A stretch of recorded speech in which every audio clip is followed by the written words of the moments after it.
Agriculture on the move. Agricole en mouvement. Agriculture on the move. Agricole en mouvement. Agriculture on the move. Agricole en mouvement. Agriculture on the move. Agricole en mouvement.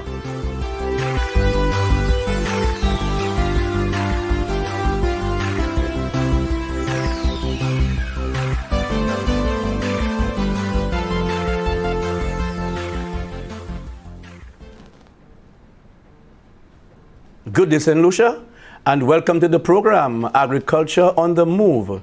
I am Philip Sidney, your host. Today we have a special guest, and of course he's no stranger to St. Lucia, no stranger to the camera, and he's none other than the Honorable Jeremiah Norbert, who is the parliamentary representative for Micoud North, and he's also our Deputy Speaker of the House of Assembly. Welcome to the program. Thank you, Sydney. Thank you for having me. Great. But today's a special day for you, a bit of nostalgia. Yeah. You just disclosed to me today is the anniversary of your accident. Yes, Briefly, how do you feel? Relieved, to see how far you can come in a year. I'm just thankful for the fact that my life was preserved and that I'm able to sit here with you this afternoon. Definitely. So I'm just grateful for the way that things happened and the sequence of events following the accident. I'm just very thankful. Thank God for that, boy. Thank God for that. Thanks. Jeremiah, let's go back to your constituency has been hailed years ago as an agricultural area, especially when you go to Maho and in the heyday of the banana industry, the green gold. There were lots of tree crops. I know lots of grapefruits and oranges and the dasheen and the yams.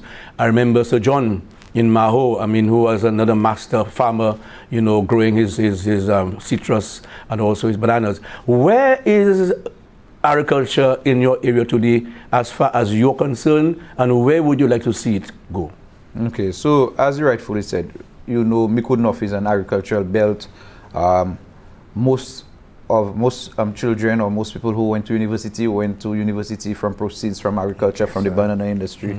So the importance of agriculture in Micoud North. However, there was a transition from agriculture to tourism.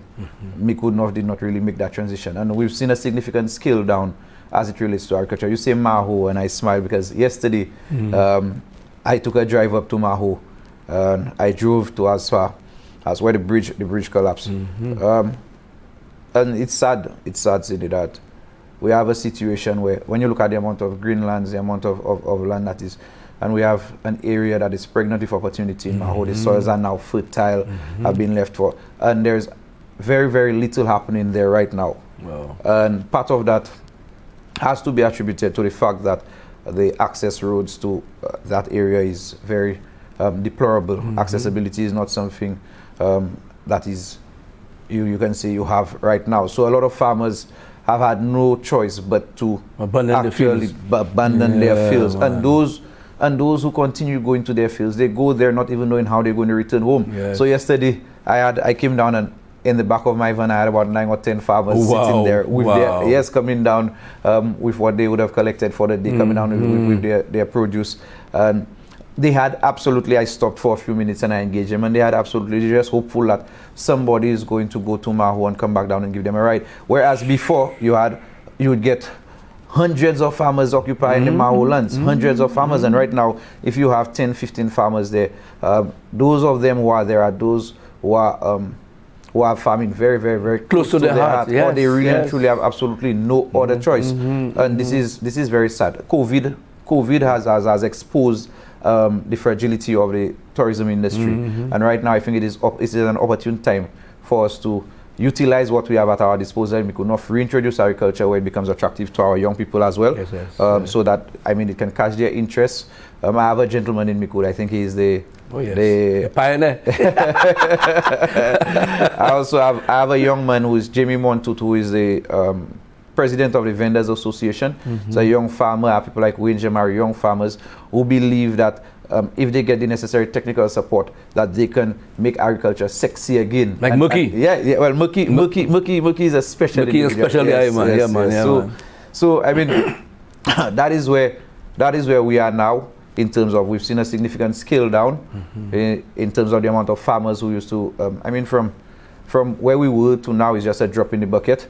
But I believe that right now it is a perfect time for us to reintroduce. At a time like now when we speak about reducing our food import bill, why not start in Mikudnov and have some significant investment in Mikudnov, reintroduce agriculture in a way. And I'm happy that the Taiwanese have provided with the Ministry of, in conjunction with the Ministry of Agriculture, have made certain commitments in terms of the second aspect of the 7 crop project. Right. And I'm very happy, and I'm hoping to see a lot of that and a lot of the fruits being there in Mikudnov, because we have right now, we have fertile soils ready to be planted. So with a little intervention from central government as it relates to providing accessibility, there is a lot that we can do. And me as the parliamentary rep for Mikudnov, I look forward, I can tell you I have a very good relationship with the current Minister of Agriculture, also with the Taiwanese ambassador, Ambassador Peter Chen. And I know that in conversation and dialogue, I know that we are going to see part of this project being implemented in Miku. Right now, we also have the going up the Maho Road. I know, you know that we have the when Bossiju, the relocation. Yeah, well, I was coming to that. The Follett agricultural station. So I think right now, given this type of development in the community, it is opportune. It is a perfect. Though I'm saddened about Bossiju, I mean, as a youngster growing up, it was I always look forward maybe on when they have school holidays to go down to Bossiju, but. It is what it is. I'm happy that it's involved. Miku was seen as fitting. Yes. And I'm hoping that it does not stop there. Yes. And not just, we don't just take into consideration the livestock aspect of it, but now that we have the livestock, we can have a joint effort to ensure that the livestock alongside the plants and stuff. Correct. And it's right down the Maho Road. And Maho is just one of the places. We have Wayo, we have Peluge, we have Mine, where we have several farmers who have had no choice but to abandon their farms because they don't have access to their farms. So it is my hope, it is my dream that we can start reaping the rewards of what we have at our disposal. We have right now what we have the natural resource in that of the lands, and we have the lands at a time when it is very fertile. It is ready to be planted, it is ready to be harvested, and we just have to, and I know that part of the Central Labour Party government, part of their mandate is to ensure that we reduce the food import bill. And part of that would mean that we would have to increase our productivity in St. Lucia.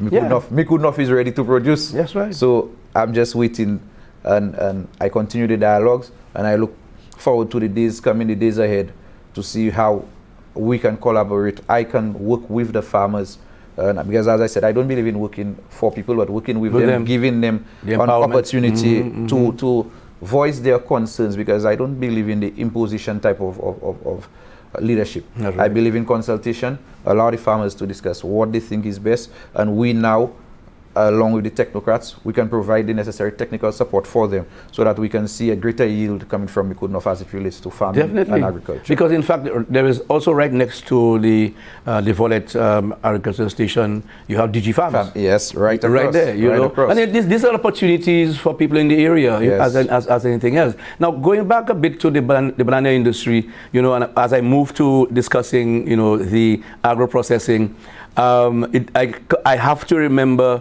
when the Prime Minister made his statement concerning bananas, and then at the end of the day, you know, there was a frenzy, you know, social media, I call it going bananas. The point is, he was right, because as far as I'm concerned, agro-processing right now is the next way to go. And I know in Miku, part of the women's group, the rural network of rural women, are from Miku, and that's why you have the Miku dark chocolate. Yes. So what are you saying about this? Okay, so I mean, we've seen the value and the importance of like value added as it relates to raw materials like or produce like cocoa and green bananas and fig. And as you rightfully said, part of the rural women I've had the privilege of drinking on a morning cocoa that I don't even have to go and grate. Exactly. It's already in a refined manner that I just take, and I take a spoon, I pour it, and I get the same flavor from that I would get from the cocoa stick. Exactly. That in itself, I think one of the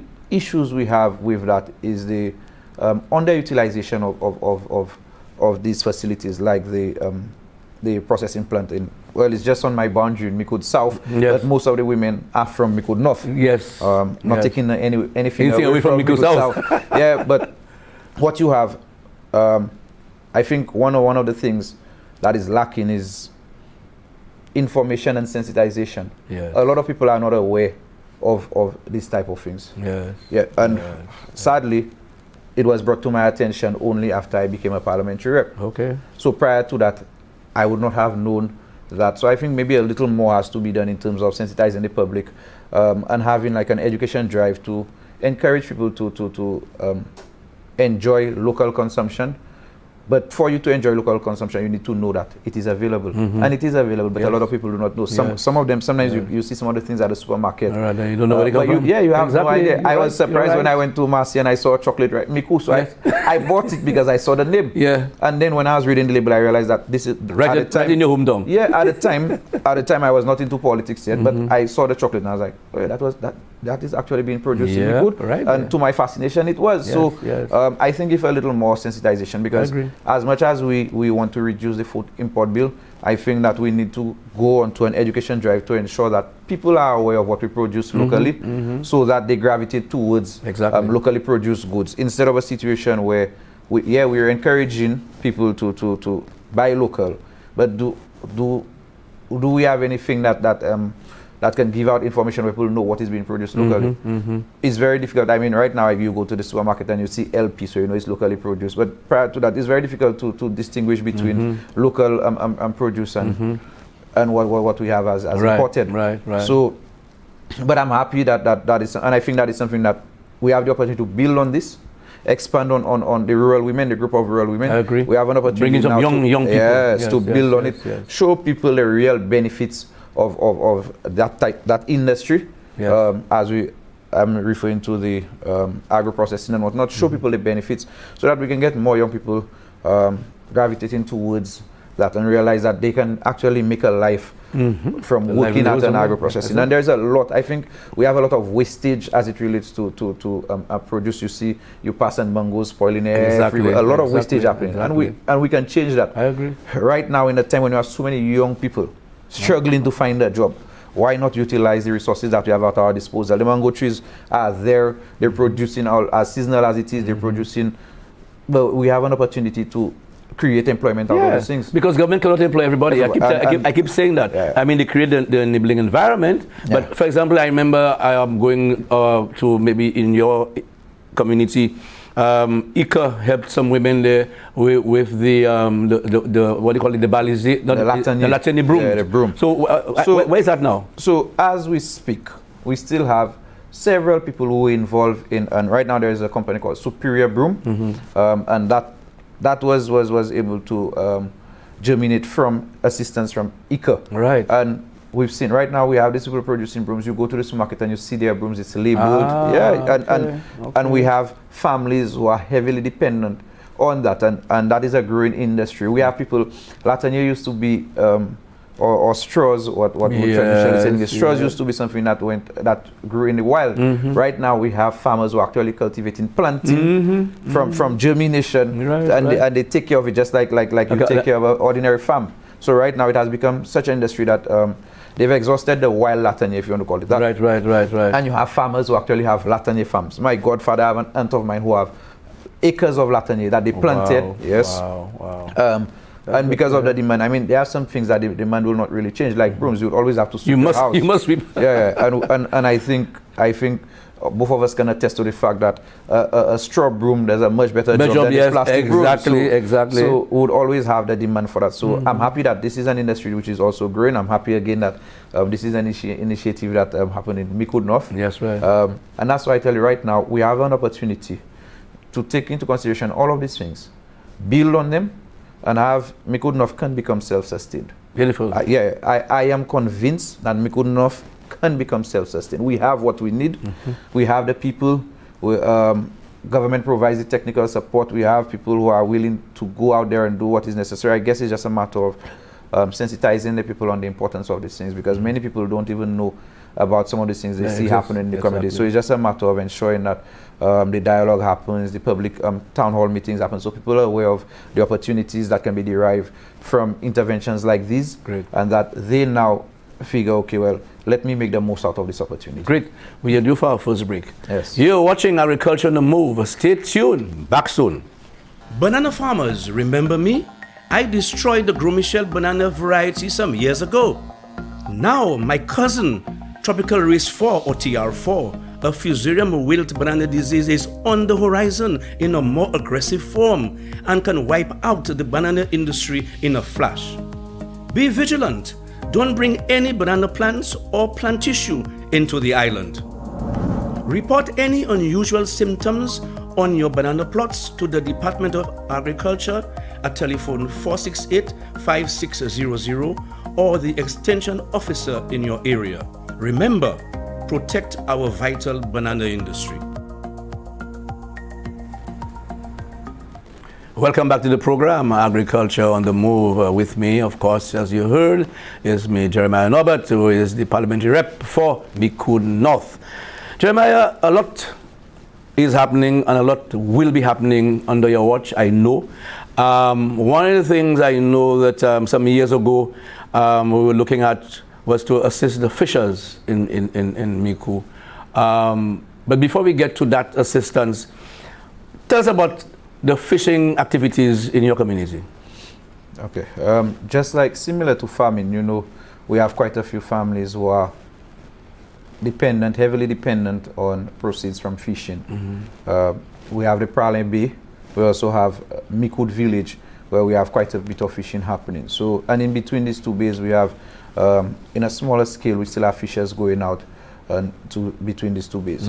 So, fishing is a big contributing factor to the economic development of Micoud North. We have a lot of families, as I said, who are heavily dependent on fishing. Now, during the election, you would have seen the ranting going on from the fishermen as it relates to, especially in the village of Micoud, as it relates to sargassum and the issues created by sargassums and the difficulties that they had to access their boats for them to go fishing. I'm happy to tell you today, and I know I had a press release about it, where right now, if you were to go down to the village, you would realize that there's work, the jetty is under construction and there's work ongoing as we speak.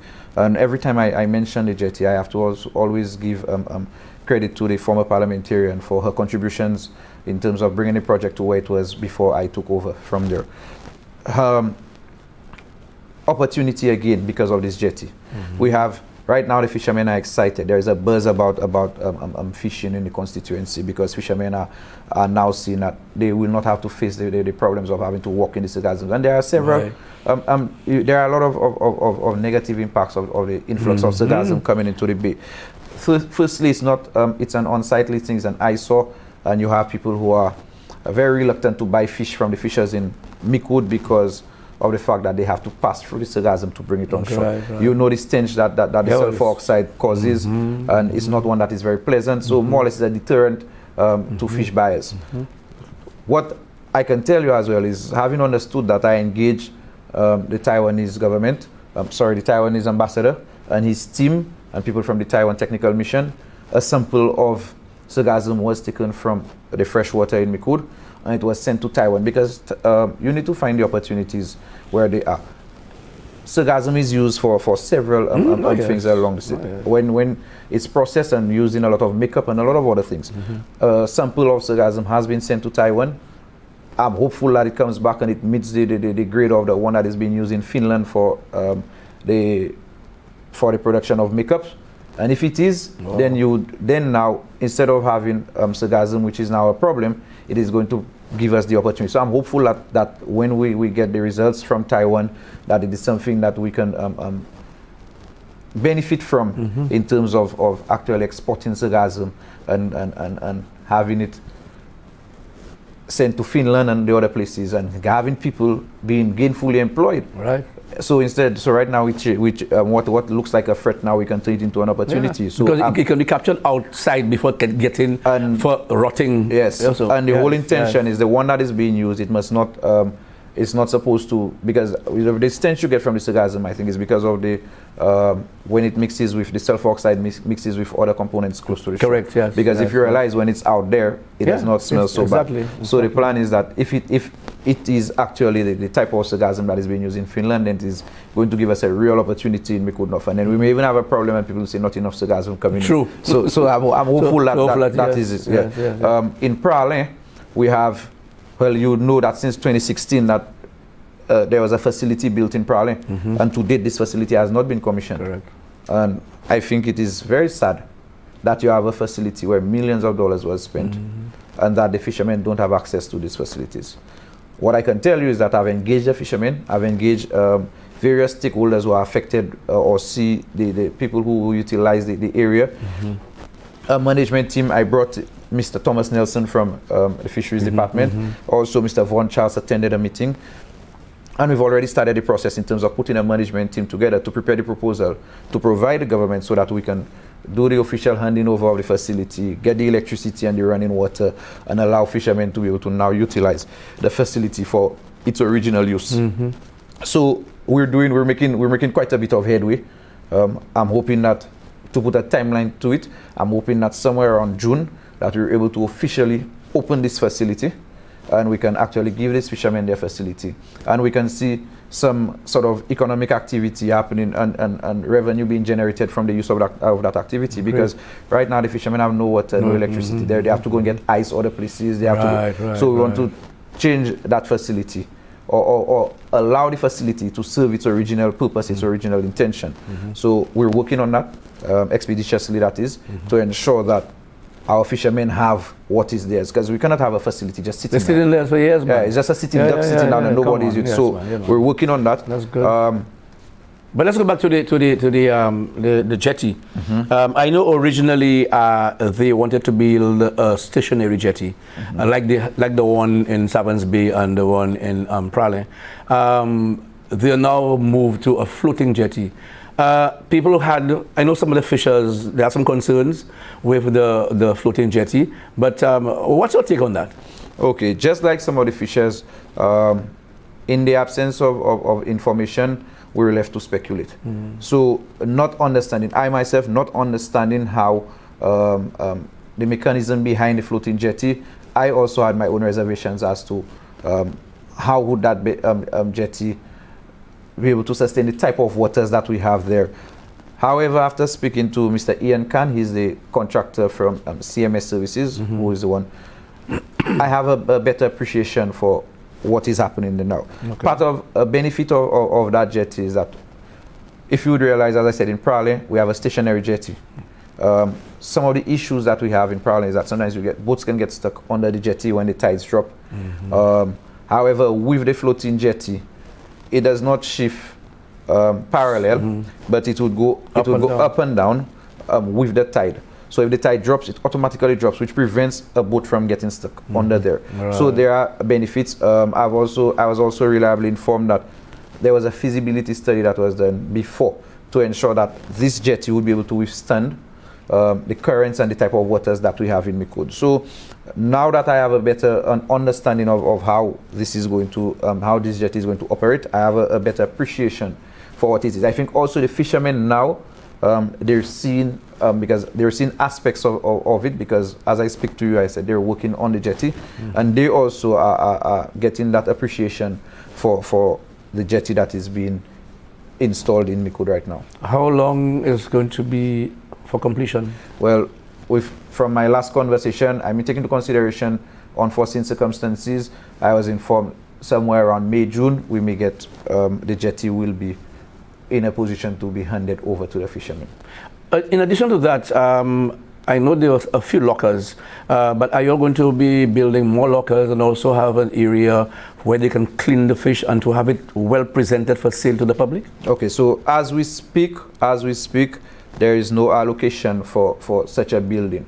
However, it is something that we've started a discussion. It is a concern that the fishermen have, that they would like to have running water and proper washroom facility for themselves, and somewhere where, similar to what obtains in Dennery by the Daitu, where they're able to have running water with the tubs and ice, where they can sell the fish. And in terms of the aesthetics, somewhere that looks good, and you feel like you can go there and you feel comfortable going there to buy some fish. So I've already engaged physical planning. We've started a discussion. I cannot put a timeline to it, but it is my responsibility to ensure that I rally on behalf of the fishermen to ensure that they get what they deserve, and I think that they're deserving of a lot more than what I'm asking. So I will bring forward the case to central government to ensure, to Ministry of Physical Planning, to ensure, and also to the Fisheries Department. And I think that there's a Micoud North and the fishers in the Micoud village have a very strong case. I mean, they've been they've been in the wilderness for a very long time, and right now I think they have a very strong case and they're very deserving. So I will do the necessary engagement on my end. I will keep them informed. I will keep going up and down to them, speaking with them as to what am I getting, what feedback am I getting, and what direction we're taking. And I'm going to ensure that when, and I'm not even saying if, when we are going to get this facility, that they have a say and they have a voice and they get a facility that is befitting for them and for the purpose that they're requesting it. The other thing that has come to the fore, even it was exposed during COVID, was I call it the gold rush for CMAS establishment. I realized yes, it was something that was there in the past, but right now apparently it has boomed, especially in the Prala area. There's also a rush for space. What say you in that regard? Okay, so as it relates to the CMAS, and just like we were speaking about the agro-processing, and I said what would happen, the problem we had with the agro-processing was that I think there was a lack of information as to, as it relates to the agro-processing plants with the rural women. Right. CMAS, on the other hand, there was an increase in information worldwide as to the benefits of CMAS. So the demand for CMAS increased significantly. And then you would have seen there was no farmer that could produce enough CMAS for the suppliers. So the farmers produced, and they were unable to even meet the request that they were receiving. So CMAS assisted me as a parliamentary rep significantly, because a lot of families have had no choice but to resort to CMAS, and it kept them going. It provided them with food on their table. It provided them with the extension for the balcony. It provided them with a little car to drive. What we've seen, however, is that because there is no regularization, and everybody is like a dog-eat-dog world, and everybody is trying to find their own market, it has become a little difficult. So right now you have people trying to outbuy others, or giving lower prices, making lower offers than others, and there is no regularization as it relates to CMAS. However, with exports in Lucia and their intervention, I know at the last briefing that there was talk, and from the Ministry of Agriculture standpoint, there was talk about intervening and causing there to be some sort of regularization and establishing the markets. I know there are markets in Dubai, there are markets in the USA, markets in the UK, and the demand for CMAS is, but right now what I would like to see happen is for them to have collaboration among the CMAS farmers, so that everybody operates on the same wavelength.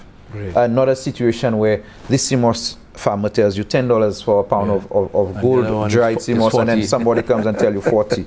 But where you have it, where it's regularized, and we know that we set a standard price for it. So, but CMAS has assisted my constituency significantly. Very, very good. Yes. We have coming to the end. I also want you to know that the staff in the House of Parliament, they're watching. Sharon tells me she must watch. Yes. Yeah. Any final words for you, sir, as we end?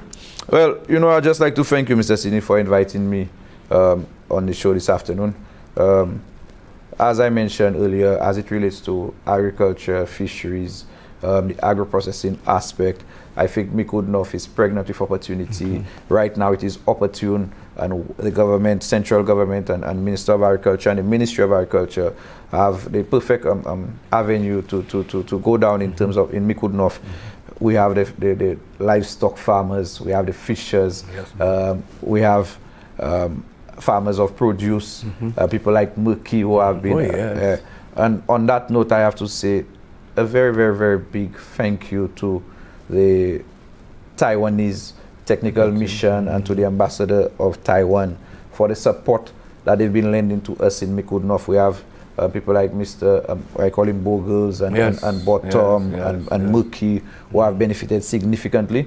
And for me as a parliamentary rep, I would love to see an increase in the amount of farmers, and it is my hope that I'm going to see better access roads, more young people getting involved in farming, and more people understanding the importance of farming as it relates to our economy as a whole. Great.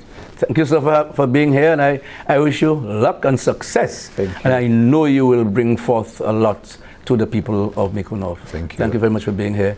You've been watching Agriculture on the Move. I'll thank you for viewing the program. Remember, agriculture is our business. Eat fresh. St. Lucia's best, and look forward for our Banana Expo 2022. I'm Philip Sidney. Goodbye.